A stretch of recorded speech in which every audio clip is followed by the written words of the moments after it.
끝없이 쏟아지는 포토스팟. 휴대폰 한 대로 감당할 수 있겠니?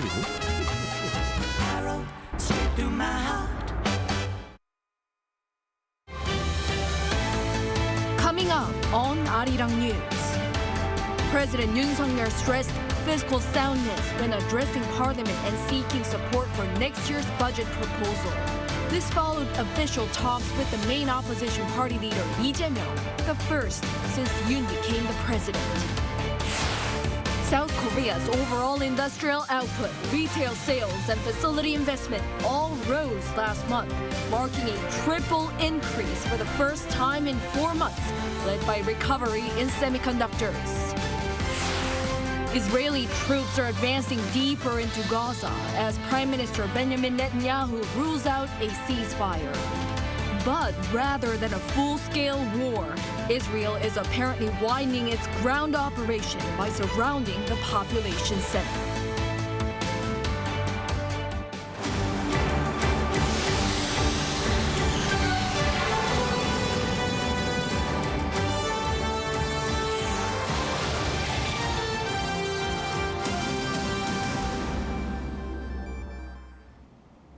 Good evening. It's 9 p.m. here in Seoul. Thank you for joining us on Arirang News. We start with President Yoon addressing the National Assembly earlier today, explaining and seeking support for the government's budget proposal for next year, which plans for the smallest ever on-year increase in almost 2 decades. He says the focus is on improving the country's fiscal soundness in order not to pass on burdensome debt to the future generations.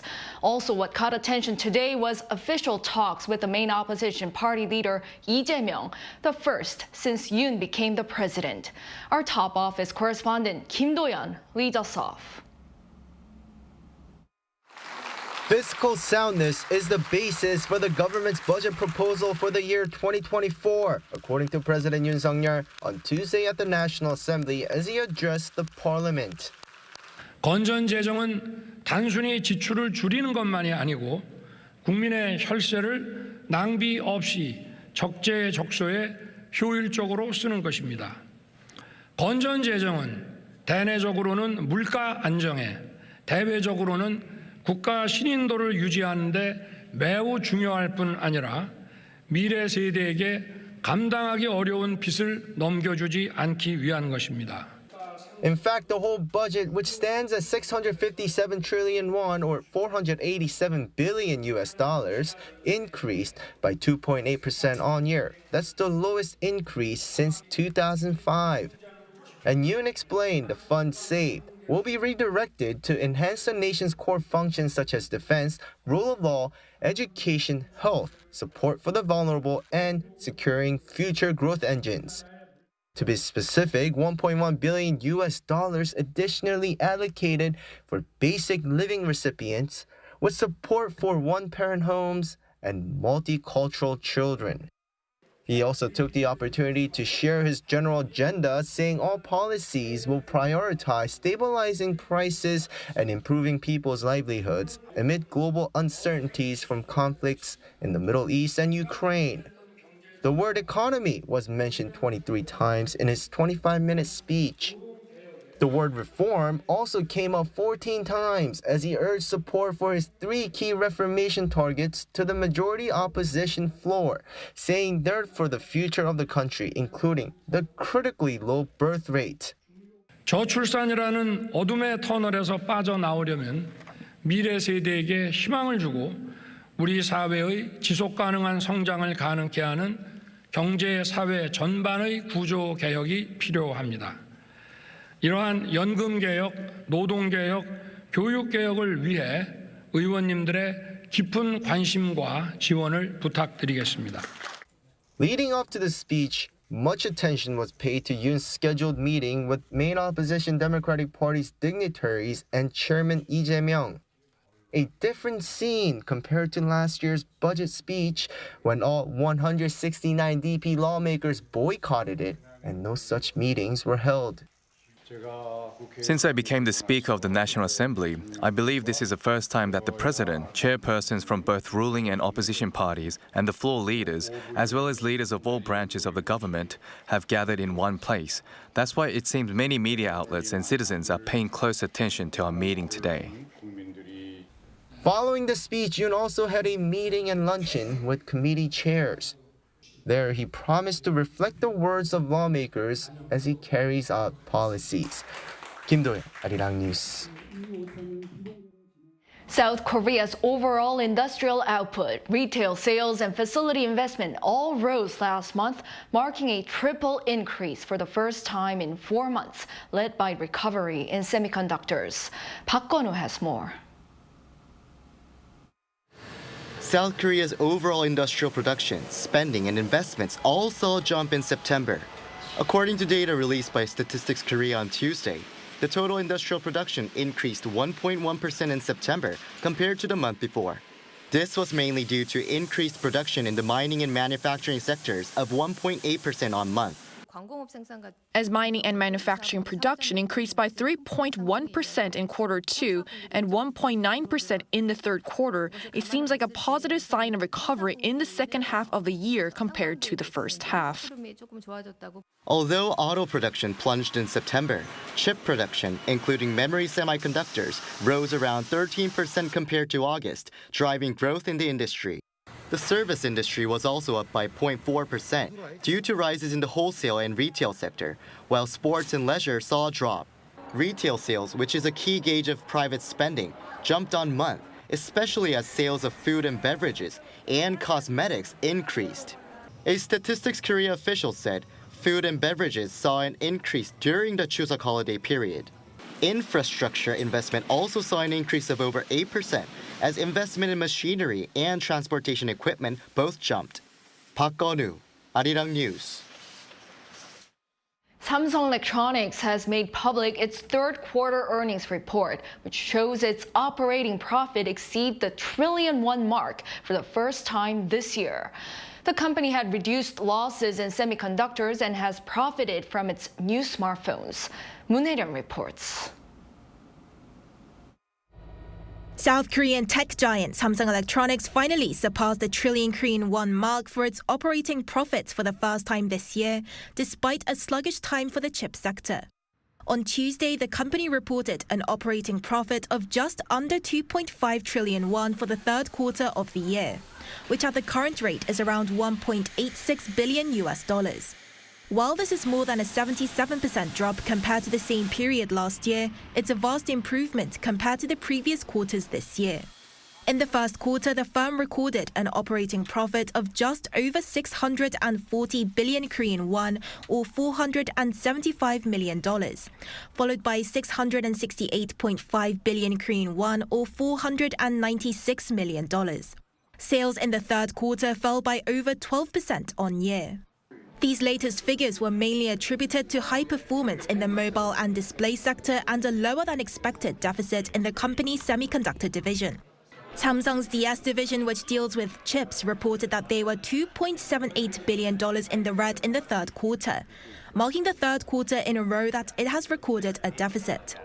However, owing to the rising average sales price of DRAM chips, the deficit was around $445 million lower than the previous quarter.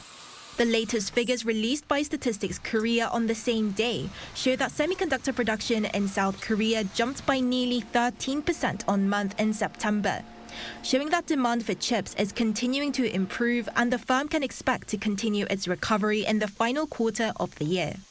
Meanwhile, Samsung's MX division, made up of mobile communications and consumer electronics, patched up the losses made in the chip sector, with its foldable smartphones Galaxy Z Flip 5 and Fold 5, as well as wearable devices showing continued popularity. The display division also reported a large jump in profits with its small to medium-sized panels. Moon Hae-ryung, Arirang News. South Korea's terms of trade increased for the fourth month in a row in September as import prices fell at a faster rate than export prices. According to the Bank of Korea on Tuesday, the country's net terms of trade index for goods rose by 4.5% compared to the same month last year, coming to 87.25. The index is an indicator of how much a country can buy in imports for every unit of its exports. The rise was attributed to the base effect of high oil prices last year. The drop in import prices at just under 10% when oil prices settled was greater than the decline in export prices at just over 5%. But as oil prices rise with the ongoing conflict in the Middle East, watchers say this effect is predicted to wear off. The government is speeding up implementing follow-up measures to ensure that a second Middle East boom produces economic value that'll benefit the country as a whole. That's according to Finance Minister Chu Kyung-ho on Tuesday as he presided over a related ministers' meeting. Chu added that the follow-up measures will be in 5 key areas, namely energy, infrastructure, new industries, exports, and investment. Some measures include storing 5.3 million barrels of Saudi crude oil by 2028 and cooperating to produce clean energy sources such as hydrogen. South Korea has so far won nearly $80 billion worth of contracts and deals in the Middle East.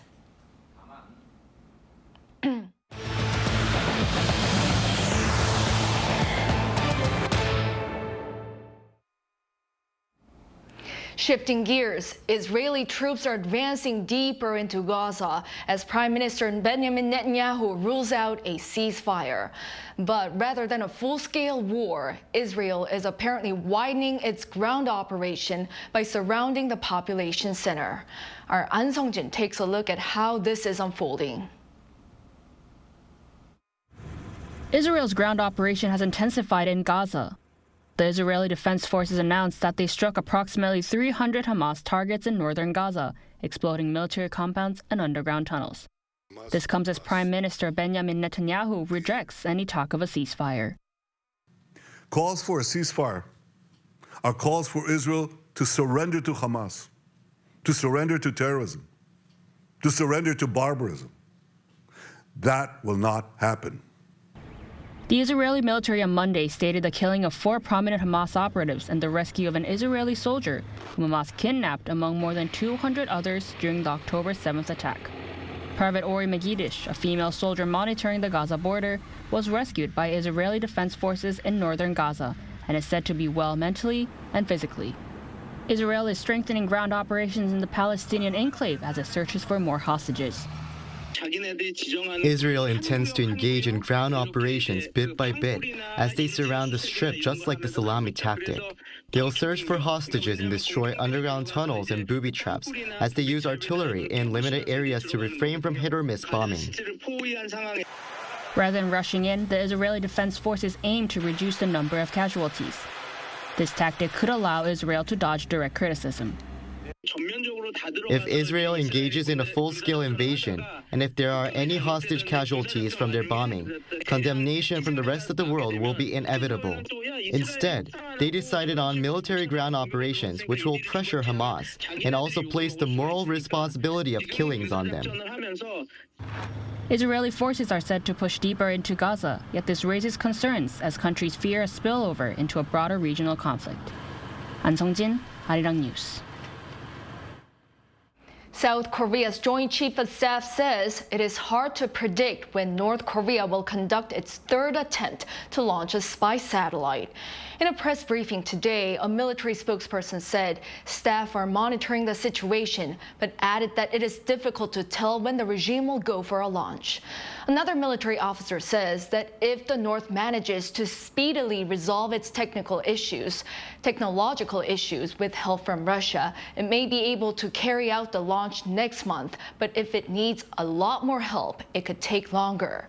Earlier in August, the North failed in its second attempt to launch a spy satellite as the rocket crashed into the sea.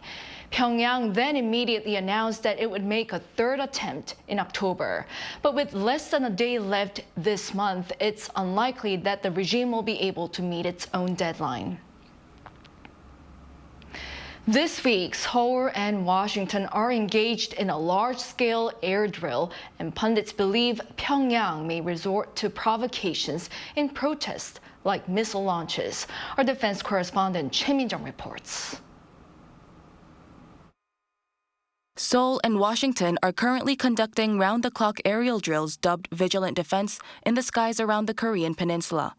The 5-day exercise, which kicked off Monday, involved some 130 South Korean and U.S. aircraft, including Seoul's F-35A fighters, the E-737 airborne early warning and control aircraft, and the KC-330 transport plane, as well as Washington's F-35A and F-35B fighters. The exercise is aimed at enhancing the Allies' combined operational capabilities against North Korea's military provocations. South Korea and the U.S. Air Force plan to master wartime operation procedures and check operational capabilities. This is being done through drills which include combat formation, defensive counter-air drills, airborne alert interdiction, and close air support operations. Colonel Kang Geun-shin, the director of the exercise, had previously said the intensive training is similar to actual combat and will allow the Allies to respond to any provocation by the enemy. That being said, there is growing speculation that North Korea may stage missile launches in a show of discontent with the joint drills. It is highly likely that North Korea will carry out various forms of provocation during this training period to create insecurity on the Korean peninsula.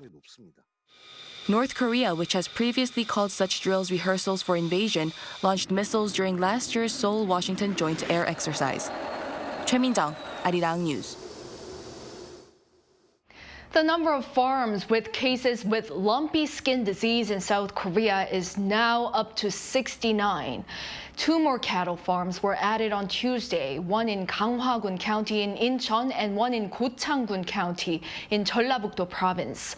Gyeongsang-buk-do Province and Jeju Island are now the only 2 areas in the country where no cases have been reported.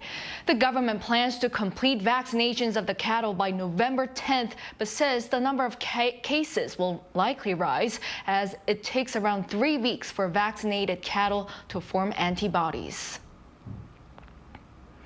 Today, October 31st, is Halloween.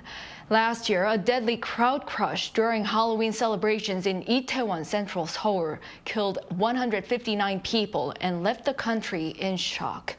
Our Shin Se-byuk reports how the Halloween scene has changed here in the country.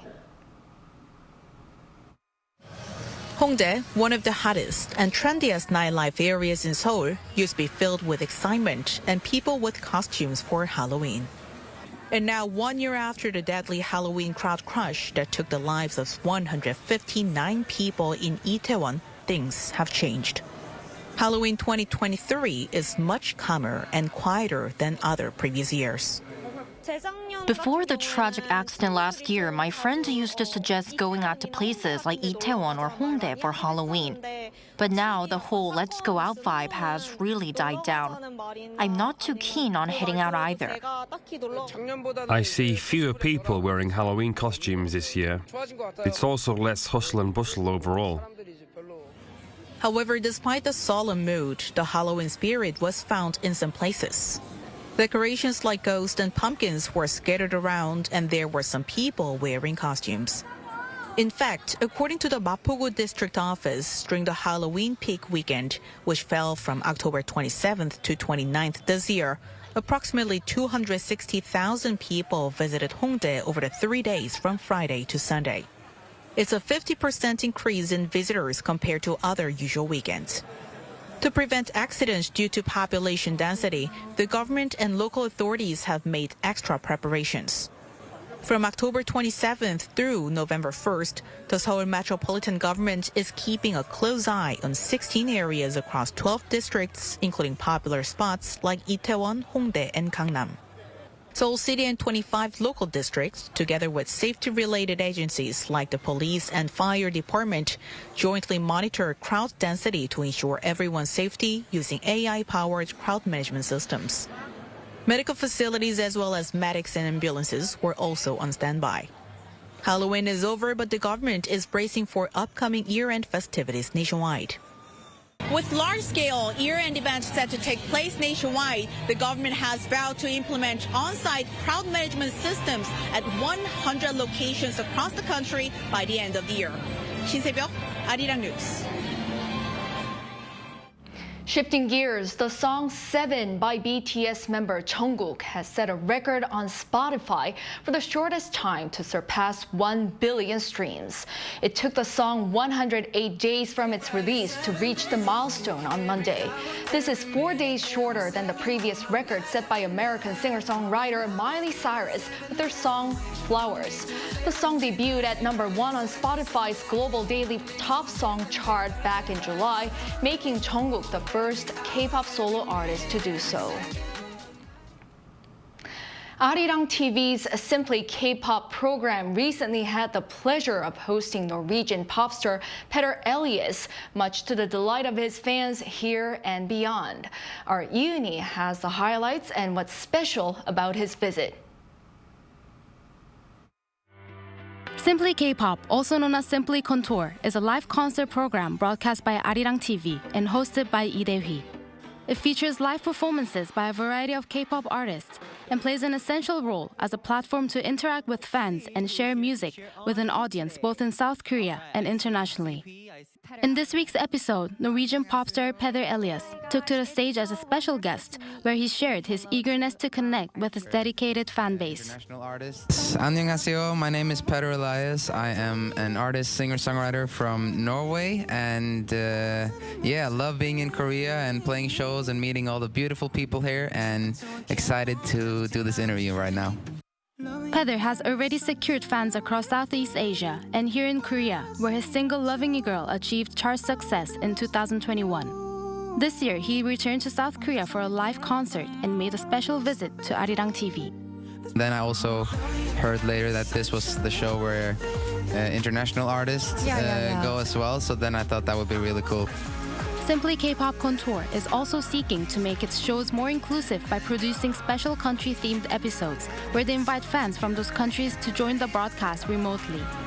The show became a platform for Petter to share his music with an even broader audience. I think it was almost like love at first sight. For me, it was kind of Koreans were the first people that really started listening to my music.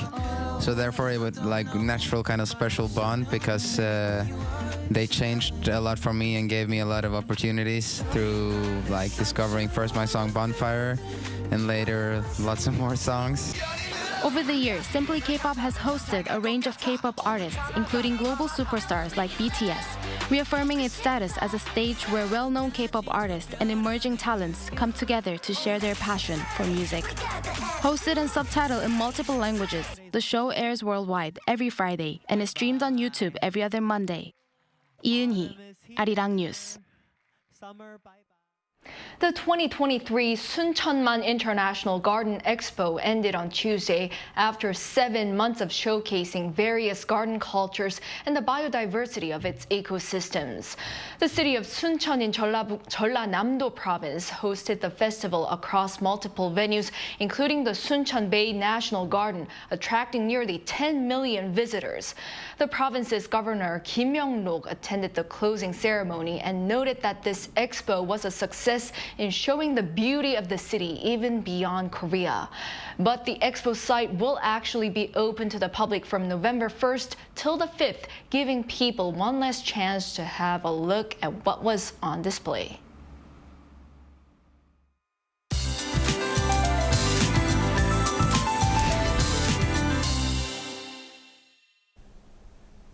Warmer than average temperatures are forecast to continue tomorrow. For Seoul, lows will be starting off fairly warm in the mid-teens, while highs will be jumping to 22 degrees Celsius. This warming trend will continue for a while. Keep in mind that Thursday will be the warmest day of the week. Scattered outbreaks of rainfall will be coming and going for central regions. As for the overall amount of rainfall, northern Gyeonggi-do and Gangwon-do provinces will see 5 to 30 millimeters. The capital region and the surrounding areas will only see about 5. Along with the rain, parts of the coastlines will see gusty offshore winds. Morning temperatures in Seoul and Busan will be starting off at 15 degrees. Parts of central regions will see rain continuing into the daytime. As for the daily highs, Seoul will get up to 22 degrees, Daejeon 23, Daegu and Busan will be reaching 24 degrees. And frequent showers are in the forecast for this week. Central regions will see rain in between Friday and Sunday. Make sure to have your umbrellas handy. It's all for now, and here are the weather conditions around the world.